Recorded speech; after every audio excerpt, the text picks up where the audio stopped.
Ladies and gentlemen, please welcome the Lawrenceville Duluth Alumni Chapter of Kappa Alpha Psi Fraternity Incorporated, Discovery High School Choir, and the Gwinnett Youth Commissioners Tori Love and Chelsea Gale.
Ladies and gentlemen, once again, additional seating is available in the auditorium. Additional seating is available in the auditorium. Trust me, you don't want to miss this.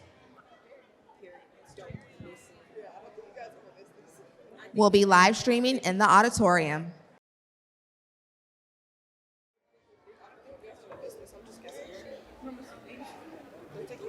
Good evening. I'm Chelsea Gale, and I'm the Gwinnett Youth Commission Chairwoman.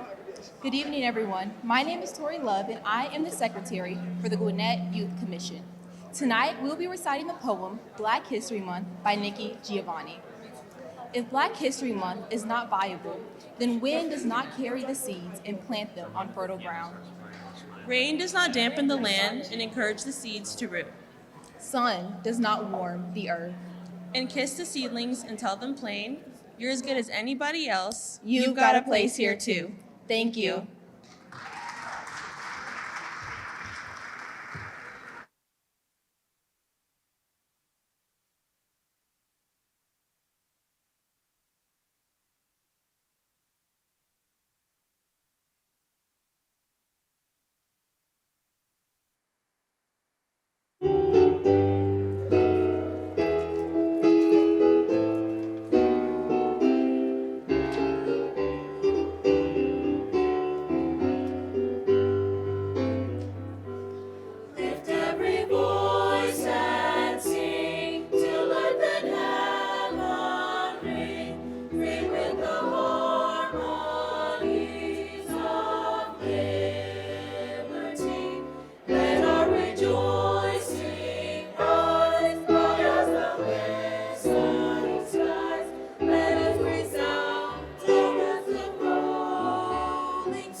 Good evening. Wow, let's give Discovery High School Choir and the Gwinnett Youth Commissioners a round of applause. That was so phenomenal.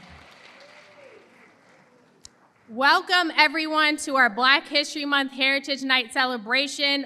I'm Miriam Nafis, the Director of Civic Engagement and Social Impact, and it is my pleasure to serve as your MC tonight. We hope you had the opportunity to enjoy some amazing food and view our cultural exhibit. And tonight we celebrate the love, support, unity that defines our family, the Gwinnett family. That's all of you guys.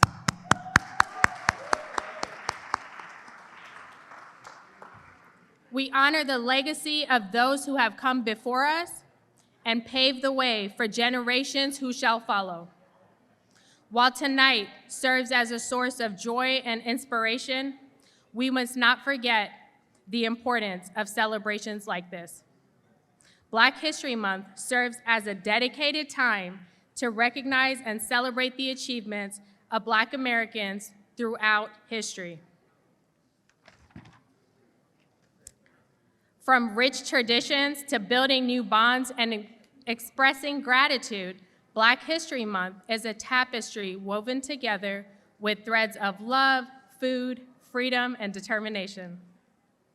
We have a fantastic program in store for you tonight, but before I begin, I want to take a few moments to recognize some of our special guests, starting with our Board of Commissioners.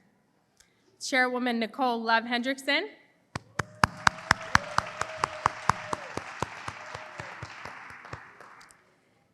District 1 Commissioner Kirkland Carden, District 3 Commissioner Jasper Watkins, District 2 Commissioner Ben Koo and District 4 Commissioner could not be here tonight but send us their well wishes. We have several of our county elected officials joining us tonight. Please raise your hand to be acknowledged.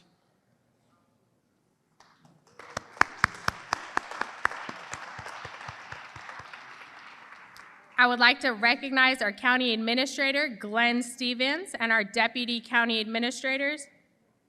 We have several of our department directors joining us tonight, so thank you all for being here.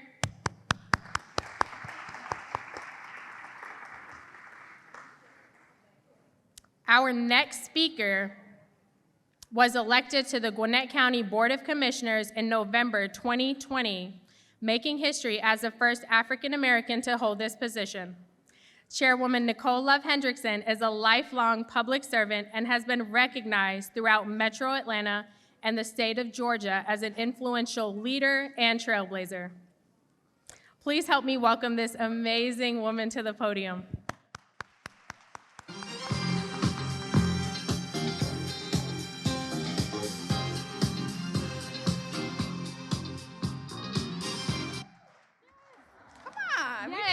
Yes, more of the song, yes. Thank you so much, Miriam. Well, good evening and happy Black History Month, everyone.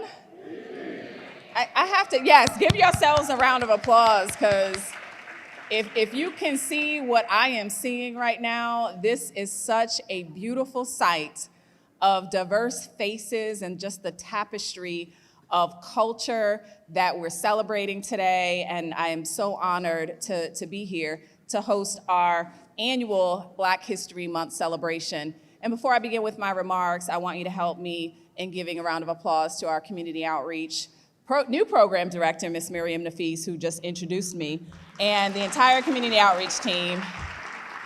I know they've been working on this event for a while now, and I have to say that this is probably the biggest event and showing that we've had in the many years that we've offered this Black History Month event. So again, give yourselves a round of applause. I appreciate the presence here. Just a very beautiful thing to be standing among greatness. But welcome everyone to the Gwinnett Justice and Administration Center. I'm Gwinnett County Chairwoman Nicole Love Hendrickson, and I am so honored to be here tonight to celebrate the rich history of the African American workforce and family reunions, which is our theme. Black family reunions are a deeply rooted tradition with a rich history. After emancipation, formerly enslaved people embarked on searches for loved ones using many means possible. Newspaper ads, letters, word of mouth, reunions with family members often marked the triumph of these searches, celebrating the reunification of families torn apart. Freedom allowed Black families to solidify their status as free people and establish their own family structures. Black family reunions became vital spaces for spreading family histories, traditions, and cultural knowledge across generations. How many of you still have family reunions? Right? Oh, yes. Well, make sure I get an invitation, please. But elders played such a crucial role in sharing their experiences and wisdom, ensuring that African American heritage was preserved. Like tonight's celebration, reunions often extend beyond immediate family. They include wider community connections and strengthen social networks within the Black community.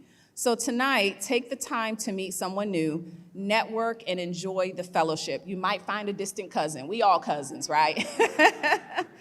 I also hope you feel inspired by our guest speaker this evening, Dr. Terrence Roberts, our honorable keynote speaker who's going to share some powerful words with us tonight.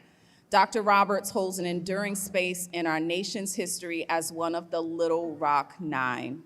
So I want to congratulate Dr. Roberts for being here, and we so look forward to your remarks. He is also a management executive, psychology professor, and author who has much wisdom to offer us this evening, and I'm honored to celebrate Black History Month alongside you, and I am so glad that you have joined us this evening. I will now present Gwinnett County's proclamation honoring Black History Month and our celebration this evening.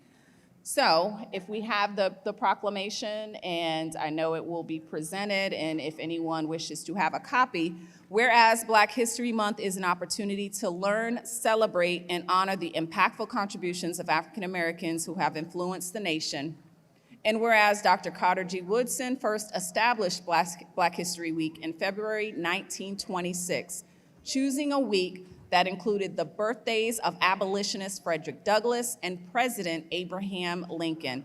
And whereas in 1976, Black History Month was formally adopted to honor and affirm the importance of Black history and to celebrate the vast achievements and contributions of Black Americans to the economic, civic, spiritual, and cultural development of our nation.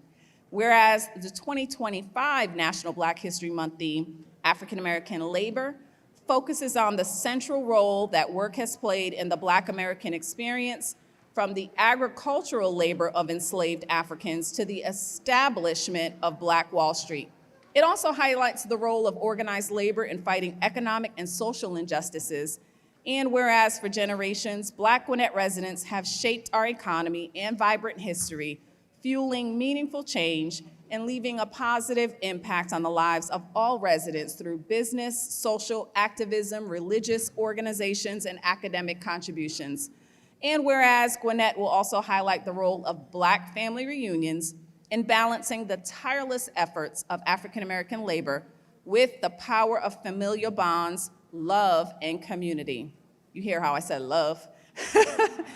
Gwinnett County government hosts its annual Black History Month Heritage Night celebration at the Gwinnett Justice and Administration Center on Wednesday, February 19th from 6 p.m. to 8 p.m., highlighting the pivotal role that the hard work of African Americans played in shaping our country's history, and the impact of Black family reunions. Now, therefore, I, Nicole Love Hendrickson, on behalf of the Gwinnett County Board of Commissioners, do hereby designate February 2025 as Black History Month in Gwinnett County, celebrating Black Americans' heritage, culture, and contributions, honors with Black history and Gwinnett's history. Thank you and enjoy your evening. And now I am turning it over to my colleague, Commissioner Kirkland Carding, representing District 1.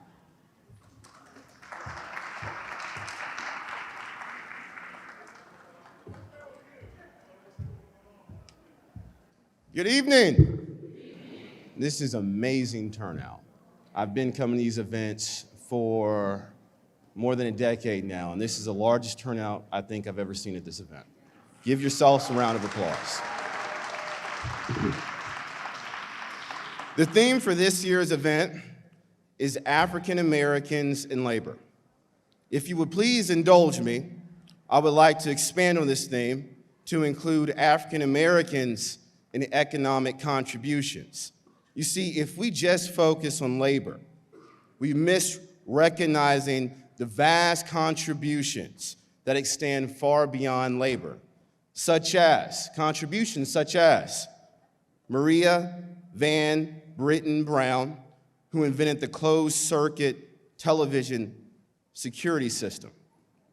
Frederick Kendrick Jones, who invented automatic refrigerator air cooling units for vehicles, which helped us preserve food. And Alexander Mills, who designed automatic elevator doors, which improved safety in buildings.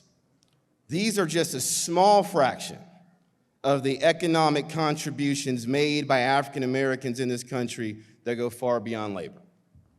Each year, people across this country are reminded of the ills of slavery and Jim Crow. However, our place in American history expands far beyond this. This is why, at a time when African American history is being removed from schools and institutions of higher learning, it is important for each of us to not just preserve, but to expand the discussion around this significant segment of American history. This issue is in line with the purpose of tonight's event, to educate and to celebrate African American history and contributions. Sometimes I hear people in the African American community talk about the need to control the narrative. But today, we're striving just to preserve the record. As you consider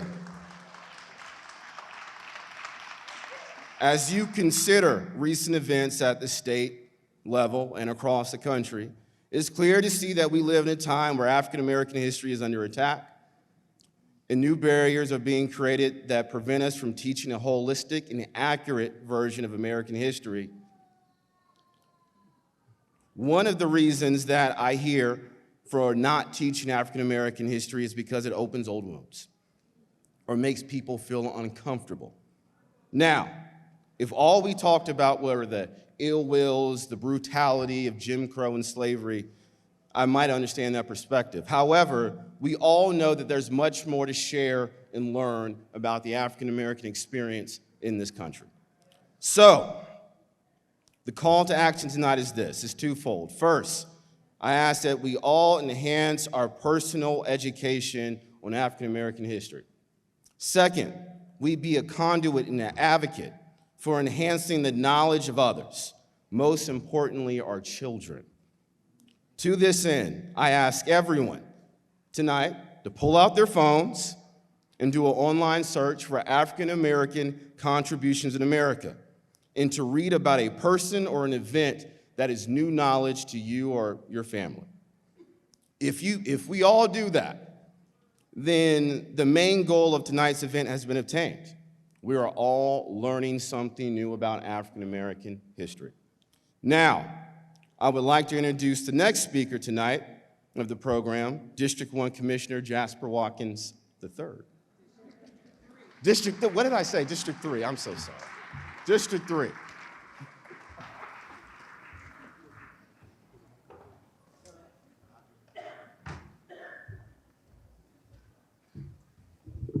Good evening, everyone.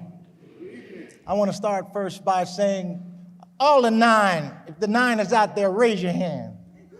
If the divine nine's out there, raise your hand. All right. This is what I want to see. The divine nine is represented. Now, I know Mr. Banks was out there. I'm going to shout out to him and say, I ain't seen you shimmy up here with the Kappas, so I got to see that shimmy. So I'm District 3 Commissioner Jasper Watkins III. For those who may not know, our county holds a rich and often untold history of Black achievement. We have churches here that were built by enslaved people. thriving business hubs created by Black entrepreneurs, and Gwinnett's first African-American school established at the turn of the century. I was just fortunate enough today to have lunch with the McCluskeys at a Black-owned restaurant in Decula, Flavortown, and did not know that there was Black entrepreneurs here, like farmers here in Gwinnett County, that hired both Black and white folks to pick cotton. Did not know that here in Gwinnett County. So there's a lot of rich history here in Gwinnett County that you need to get out and see. Tonight exhibits, when you came in, you saw local legends. One is Izzard Charles, a Lawrenceville native and legendary boxer. Izzard dominated the sport and became world heavyweight champion during the 1940s and 50s. We also honor the Loving Aid Society, a Black-owned business that provided dignified burials for formerly enslaved people and people of color. And what I want to challenge you here tonight is there about 2 or 3, maybe even more, African-American cemeteries here in Gwinnett County that are unkept. And it's a shame, with this many people here and with us multiplied, that those graveyards go unchecked. I think it's time for us now to get out the house. Okay, when it gets a little warmer, get out the house. and let's start making a point of going to these spots and giving honor. I mean, there's nothing wrong with that, and homage, and let's do that. As you arrive tonight, I'm also sure that you've come here from work. Some of you had long days at school, but you find similarities in historic figures that you explore. In our community, work encompasses more than just paid employment. You have to understand that in our community, we have social justice activists that build on our communities. We have volunteers that serve one another. And we have institutions within our churches, community groups, social clubs, and organizations that do the same. African-American labor in all these forms and more have been instrumental in shaping Black lives, culture, and histories. So I say with that, happy Black History Month, and let's get out and do things. Thank you.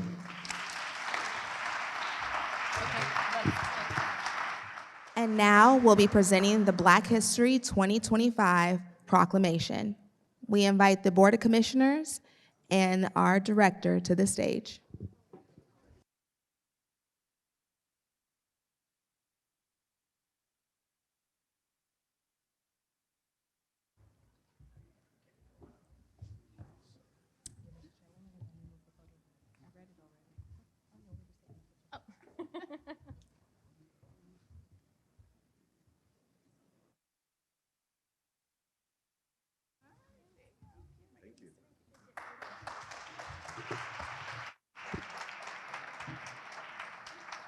Ladies and gentlemen, please welcome the Gwinnett County Alumni Chapter of Delta Sigma Theta Sorority Incorporated and Miss Gwinnett County, Arnika Bush, along with the Miss Gwinnett organization.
State to land.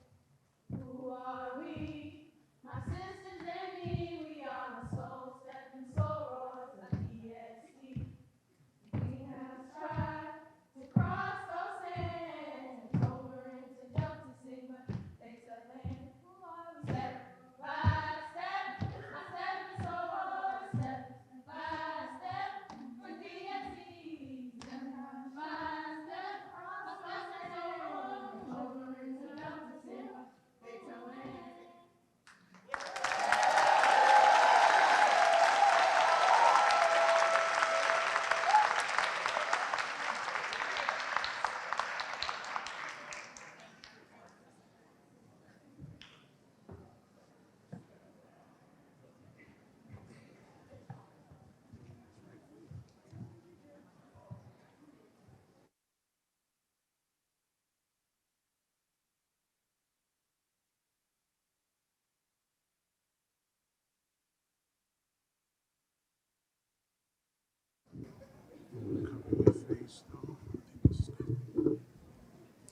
Good evening. This is a really nice view. I'm Arnesia Bush, and I am your 2024-2025 Mrs. Gwinnett County. Hello, everyone. My name is Siobhan Brown, and I am your 2025 Miss Northeast Georgia. Hey y'all. Hey y'all, I'm Jay Geyer and I am your Miss Gwinnett County's teen. Hello everyone, I'm Karis Feldman and I'm Miss Gwinnett County 2025. Most of you may recall my participation in last year's event, which I was honored to attend by Miss Nicole. Thank you, I love her so much. I am deeply humbled to have been invited to participate this year. As Mrs. Gwinnett County, I will continue to advance and persevere as representation in all aspects and areas, specifically the pageant world, where there is a dire need for representation of women of all colors, ages, and sizes in the pageant community. I will persist in pursuing my own dreams, as well as these ladies as well, and those of other women of color and other backgrounds, and other heritage who aspire to represent their roots, country, and people with beauty and pride. We are here to introduce the keynote speaker for this evening, Dr. Terrence J. Roberts, a renowned civil rights activist, diversity consultant, and educator who paved the way for millions of Black students to attend school. In 1957, at the age of 15, Dr. Terrence Roberts made history as one of the 9 students desegregating Little Rock Central High School. As the first African-American student to attend the racially segregated school, they were dubbed the Little Rock Nine and faced brutal racism, bigotry, and violence. These students became a symbol of courage, justice, fighting to promote the ideals of equity, equality, and social justice. Please, ladies and gentlemen, help me welcome Dr. Terrence J. Roberts.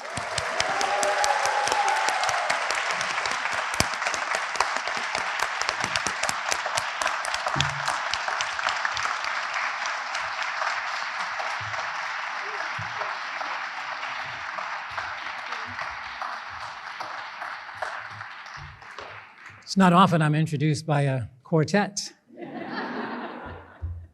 But you know, it's important for me to be here tonight for a number of reasons, particularly the theme, labor, family reunions, how all that fits together.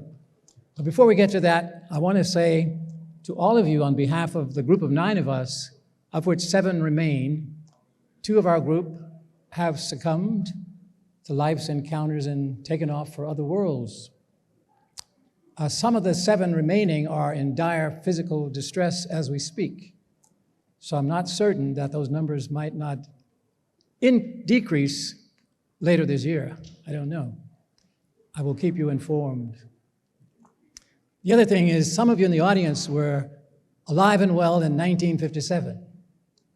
And for those of you who are here and who prayed for us, I want to single you out especially for my thanks on behalf of our small group. Without those prayers, I doubt we would have made it. To me, it's miraculous that we survived as we did. Why? Because people in Little Rock, and they, by the way, are simply representative citizens of this entire country, wanted to kill us. If they couldn't have it their way, they weren't going to have it at all, and we weren't going to be a part of it in any case.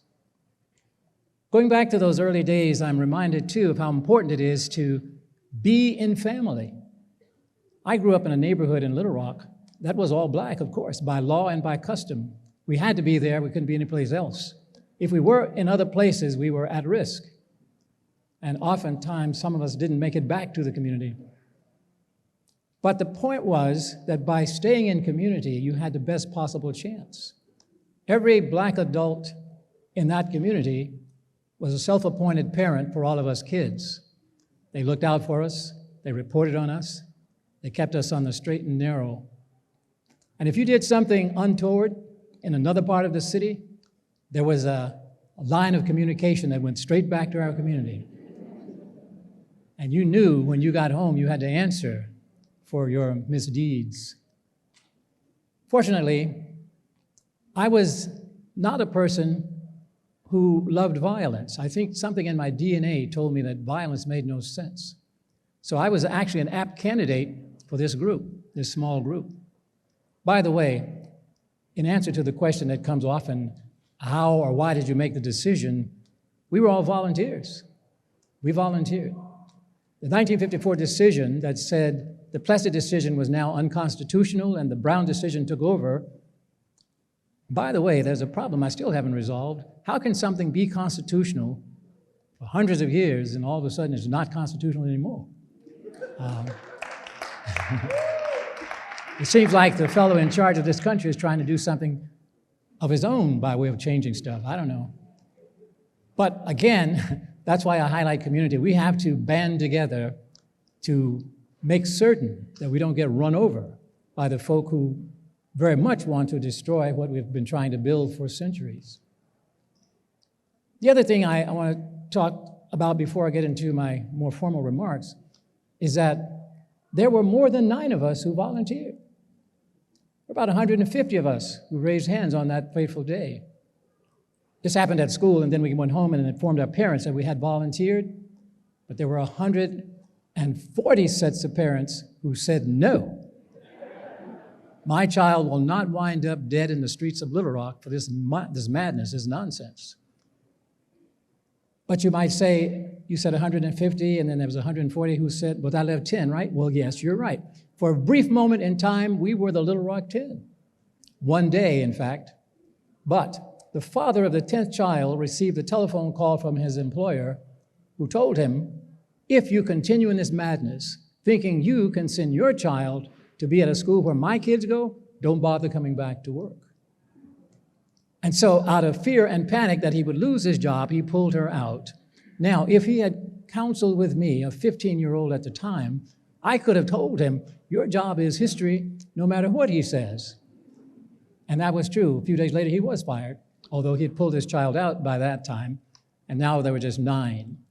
And significantly, our group of 9 contained 6 females and 3 males. Very significant. But if you read American history, you understand why that's so. The life of the black male has been, as was, very much at risk in all times and all societies. And here we are today in Gwinnett County. When I walked in, it says, you can't get in without a weapon. I said, whoa, okay. I could be in deep trouble. No. I said I was nonviolent. I don't do weapons. Okay. Not yet. I'm thinking about it. Now, to the theme, family. What does that mean? You know, at one time in this country's history, it was illegal for enslaved black people to think of themselves as families. There were no families. This did not kill the dream of family in the minds of those people. In their minds and hearts, they were family.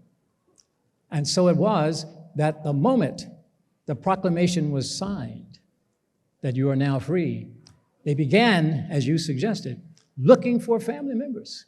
In fact, my wife has written a book about this, and I would be, not holding up my end of the bargain if I didn't present her book to you to buy. But it's a great book, and I highly recommend it. It's called I Can't Wait to Call You My Wife. You see, my wife's an American historian, and she was researching what happened to those people who were recently enslaved. What did they do right after that? They went looking for husbands, wives, children, grandparents, cousins, nephews, uncles, anybody who was part of what they considered family, even though by law and by custom it had not been something that they could really rely upon. And in their quest, they wrote letters. Oh yes, they were literate people. That's another thing. There's this mythology that we've been subjected to forever, since I've been on the planet, really. I can remember as a very young kid in Little Rock wondering, what happened? I'd been swimming around in the womb for 9 months and thinking about, when I get out of here, I'm gonna, do this and that. But when I jumped out or was evicted, I discovered that things weren't quite like I anticipated. You had people there waving signs and laws and proclamations and all that sort of stuff that said, you boy don't count. Your black life does not matter. And you gotta go to the back of the line, to the back of the bus, to the back of anything that made sense. I was puzzled. So then I began to quiz people as soon as I got the power of speech. I wanted to know what's going on. A lot of people said, boy, don't start talking about that stuff. You wanna get us all killed?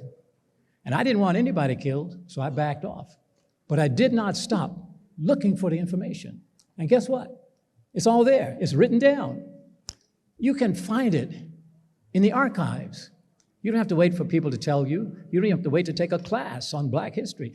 What you need to do is read and inform yourself. It's amazing. As a very young kid, I'm reading away, and my eyes are getting wider by the minute because I looked around to see if I was in danger because I didn't think I was supposed to have this information. But there it was. And even though I was restricted from the public library in Little Rock, that was an all-white institution, there was sort of, I don't know what they called it, a branch library for Black people. Very small, storefront kind of a thing, but they have books. And it doesn't matter whether you have them in the Royal Palace or in this little neighborhood hut.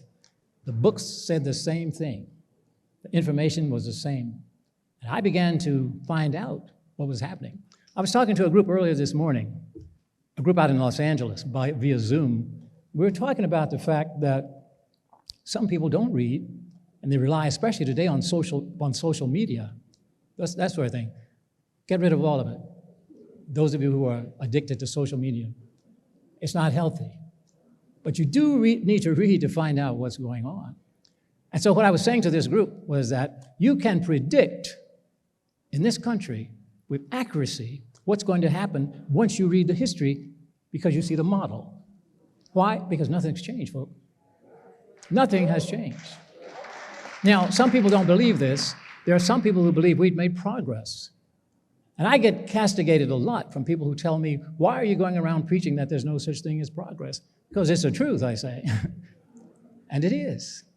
Now, there have been individuals here and there who are allowed to break through, or they break through of their own accord, but in general, there is no full-scale acceptance of all of us as citizens of this country. We are considered dispensable. And that's dangerous stuff. And the way it's manifested is often in disguise. If you're not careful, you'll miss the signs, and you can wind up in deep trouble. My wife and I are recent residents of Georgia. 4.5 years ago, we moved here, and we live in a neighborhood where we are one of few Black families. And what the signs I picked up is that I have to watch my back in my neighborhood. That's an eerie feeling, folk. That's not something you relish having, but it's there. And I know for a fact that some of these folk are armed, which takes me back to that musing about getting a firearm. I don't think I ever will. Okay. Maybe, well, okay. I'll work it out. But the next thing that happens is, after you've read, It's important not to go off waving placards and protesting in the streets right away, because you need to work on you. What do you have to offer by way of a model? See, you can model, especially for younger Black kids, how to navigate this very intransigent racial terrain that we live in. The kids need help. They need that community, that family, that kind of way of being that allows people to flourish. When I was a kid in Little Rock, I felt alive and well in the midst of that community. When I walked into the schools, Gibbs Elementary, Dunbar Middle School, Horace Mann High, I walked onto the campus, I could feel the love. It's like a heavenly blanket thrown around me. And I knew I was being loved. I knew that. And as a consequence, I was able to focus on learning. First grade teacher helped out a lot. She told all of us 6-year-olds when we arrived, you kids have to take on executive responsibility for learning. That's a pretty big order for a 6-year-old. I didn't think so, because I was ready to hear it. See, when you're ready to hear something, you know it. It resonates. And that builds on other things you may think about. But I took that and zoomed away. By 4th grade, I was an expert learner. 4th grade teacher tried to ram something into our brains called manifest destiny, and I knew she was lying. But I didn't protest, you see, because I was also learned enough at that age, at 4th grade, to know that if you make a disturbance in school, you could wind up in a bad way. And I say to kids here tonight, when you go to school, you got 2 things to do. You got to learn how to learn. That's one track. The other track is you have to learn how to do school. That's a different thing altogether. Schools are bureaucracies, and they will grind you up and spit you out if you're not careful. So think twice before you act out. Well, okay, word to the wise. At any rate, getting through all of this stuff prepared me to go to Central High School. People often ask me, how did you gain the courage to make that decision? I didn't have any courage. I had fear. I had great fear. I'd never been that afraid in my life. But at those times, you don't think about having courage or having fear. You know it's something you need to do, something you have to do. There's no alternative.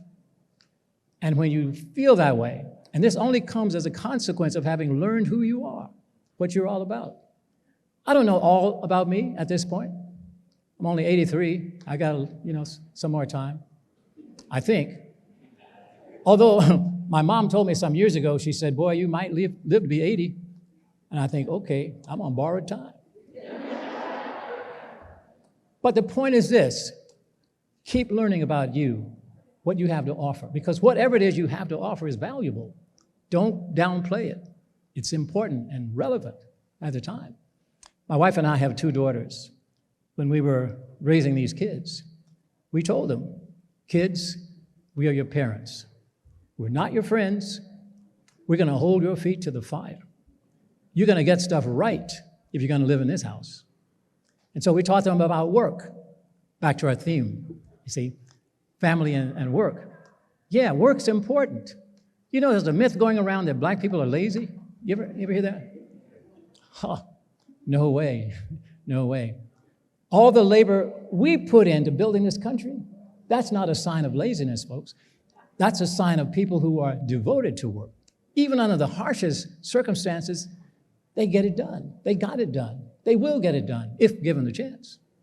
But at any rate, the kids knew that they had to work at home. From the time they were able to walk, really, they had a assigned task. They had to pay their way, so to speak. You know what? When it became time for house cleaning, we didn't hire a housekeeper. We had 2 kids, okay? But we taught them how to clean house. We would have them dust furniture, right? We would hide pennies under vases of flowers. We would hide pennies under little boxes here and there. And they would discover those if they picked them up to dust, right? Well, after about 6 months of that, we stopped putting pennies under it, but they kept picking stuff up and dusting it off, thinking they might find a penny, okay? But what happened was, without their really realizing it, they were learning how to clean house. They asked me when they got a little older if we weren't going to buy a dishwasher. And I looked at them and I said, well, I got perfectly 2 good dishwashers right here. Why do I need a machine for that? But the point wasn't to harass them or put on them unbearable burdens, but to teach them the value of work. You know what happens? When I was 8 years old, my neighbor, Mr. Campbell, hired me as his assistant.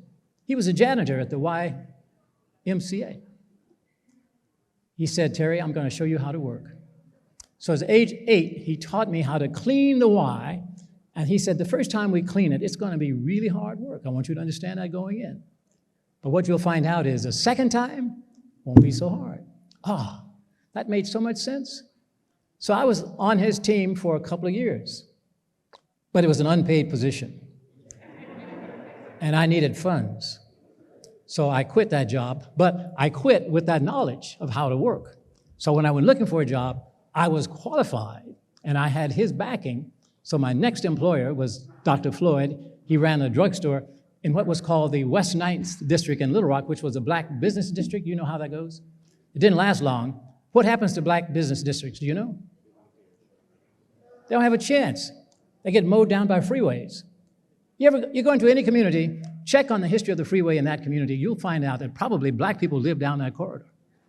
Okay, well anyway, 9th Street became, I've forgotten the number of that freeway now in Little Rock, but it's still there. Dr. Floyd owned this drugstore. I was the delivery person, behind the counter person, did a lot of stuff. Mainly I got the half-empty ice cream cartons and polished those off. That was a side benefit. So you learn at a job, sometimes you have these little perks. People will give you stuff for free.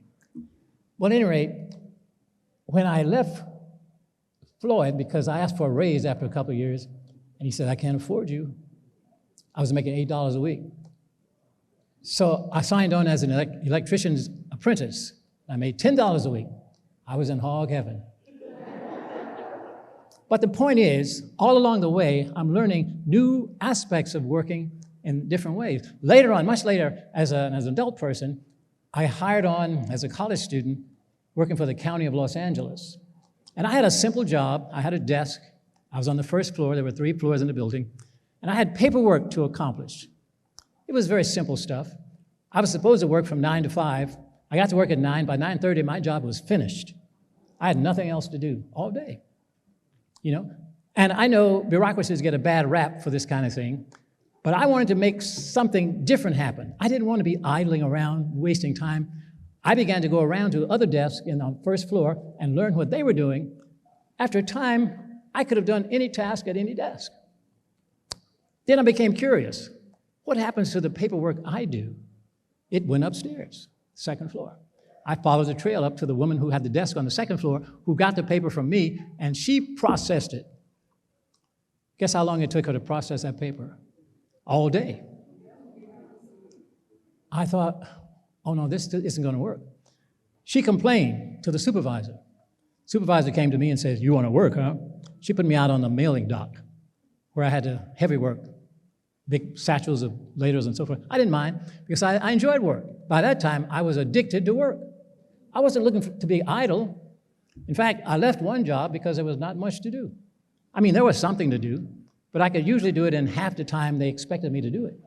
It's an 8-hour day. I could get it done in 4 hours. That comes from learning how to work and enjoying what you do. I'm constantly learning how to work. This morning, I learned something quite different. I learned how to cook in a slow cooker. You know what? That's not much work at all. You just put the stuff in there with the ingredients, you turn the thing on, then you come back hours later and it's done. Oh, I like that, okay? So there's a lot of aspects about work that are, a little particular on the edges, but by and large, a lot of us think we have to work at a job and our goal is to, quote, retire from working. You've probably heard that. That's an inane idea, folk. Don't even think about that. Why? Because I know for a fact that a lot of people who, quote, retire from work tend to die quicker than folk who keep working. Now, you may not work at the same kind of job, but that's all right. But working not only keeps you learning, it keeps you doing things for others, primarily. Now, my wife and I are both, quote, retired, sort of. But she just took a midterm today. She's working on a Master Gardener designation in the state of Georgia. Now, That's an ominous thing. I mean, it's a good thing, not to put it down. It's a very good thing. But it means that since she's going to be the master gardener, I'm going to be the master lifter and carrier and hauler. All right? You know that's true. It's all going to happen. But I wanted to put together, too, this whole notion of family reunion, because I was interested and intrigued by the combination of work and family reunions. Then it clicked, and something you said reminded me of that. Because when people came out of slavery, they were anxious to find family, as I was saying earlier. But they began to have also, when they could, family reunions.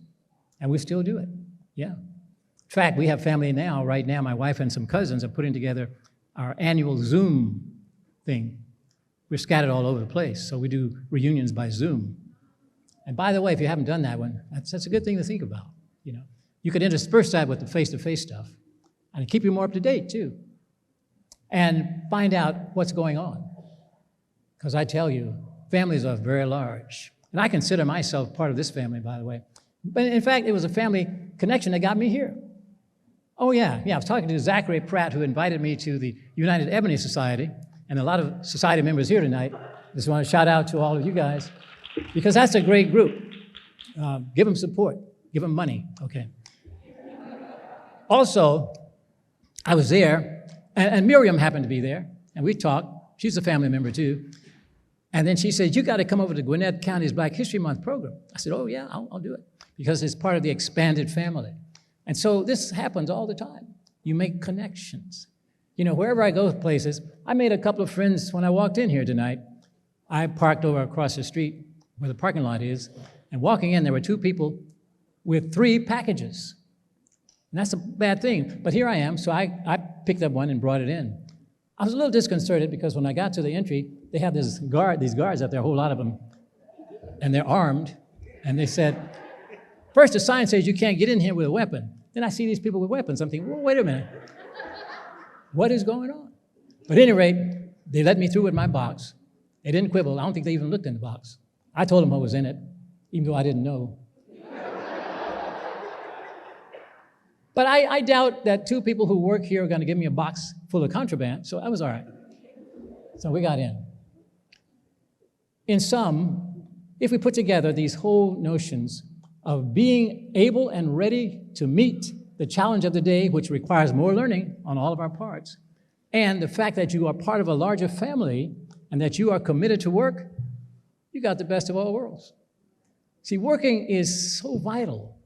Mr. Campbell, who hired me when I was 8 as assistant janitor, I don't know how old that man was.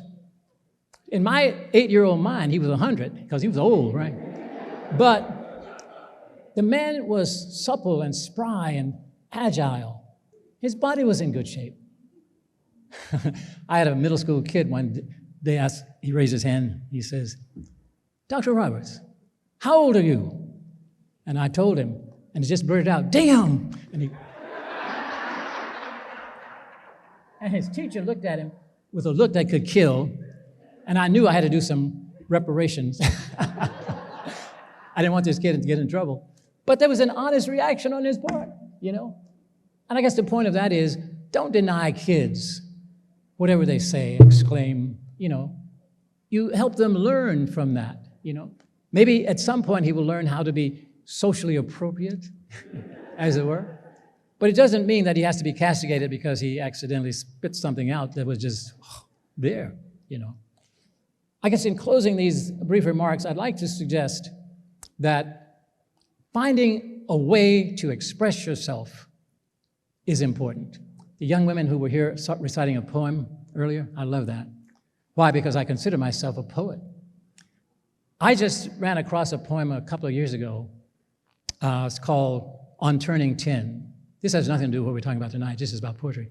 But I love that poem. It's written by a former poet laureate of the U.S. And Billy, I think I'm on first name basis with him. Billy's writing about himself as a 10-year-old. I was blown away when I read that poem.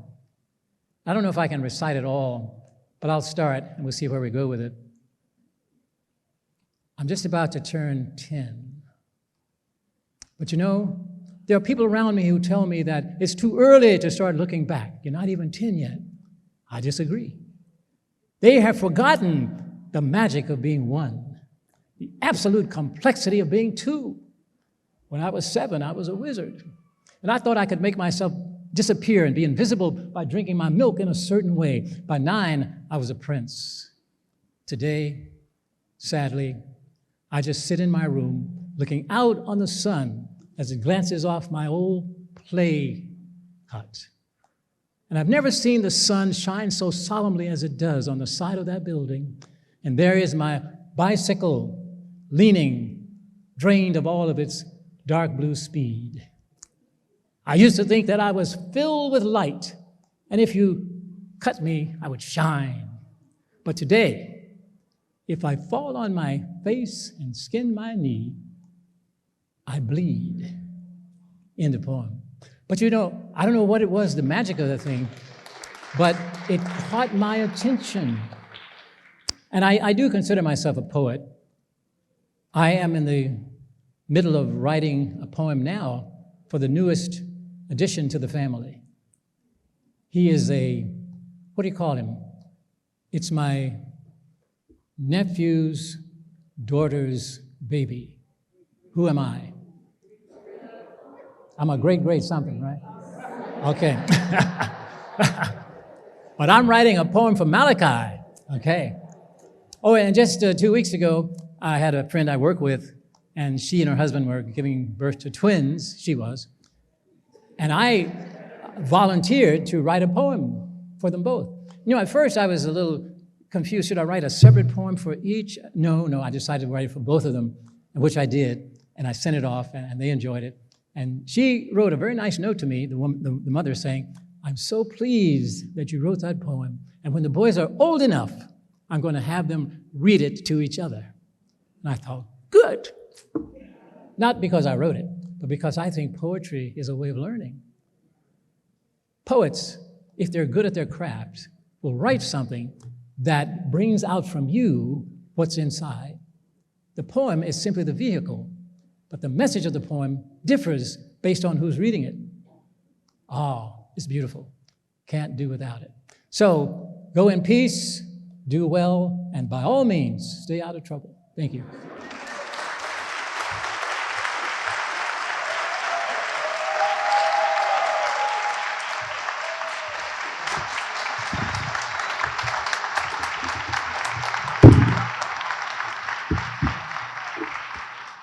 Ladies and gentlemen, please welcome Catch the Beat dance team and the Discovery High School Choir.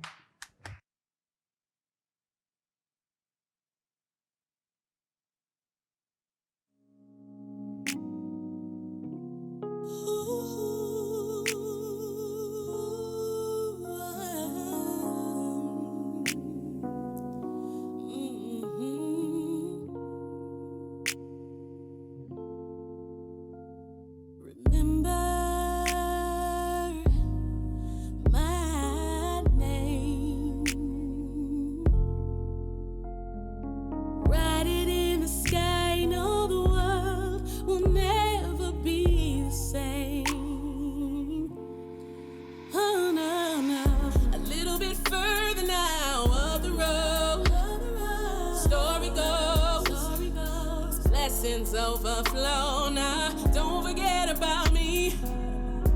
No, no, no, no. Don't forget about me. No, no. Take my hand, we'll lift each other higher. Tried and true, we've been through the fire. Don't forget about me. Oh, no, no. Don't forget about me. Remember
There's a moment when you start to feel when you can't believe that this is real, that the world is so amazing. It's wonderful, wonderful. When you think about the life unfolds and the universe just lets you know, and your luck again and it is great. So wonderful, wonderful, wonderful, wonderful, wonderful, wonderful,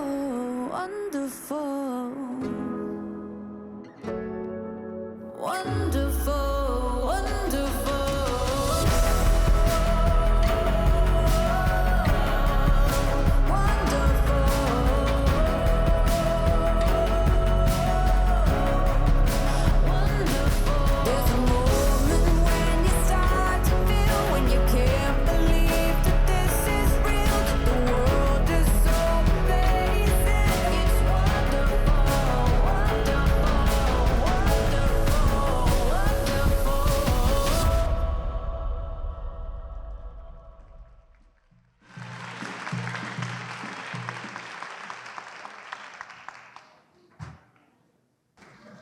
Wow, what a phenomenal night this has been.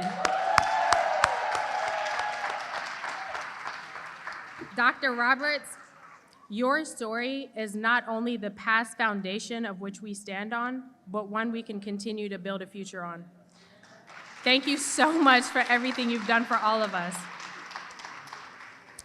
And thank you all for joining tonight. I hope you enjoyed the celebration. I want to take some time to acknowledge my staff for all of their hard work in putting this event together.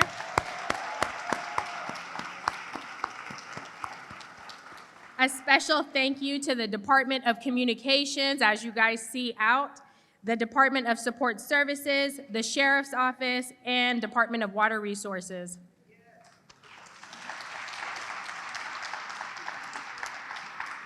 And of course, none of this would be possible without the support of our department director, Lindsay Jorstadt.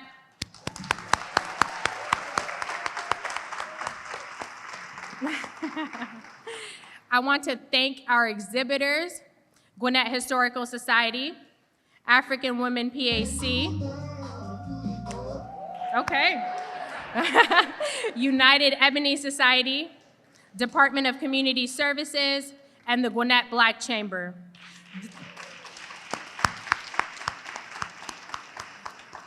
The students and teachers at Birkmark and Discovery High School, give them a round of applause.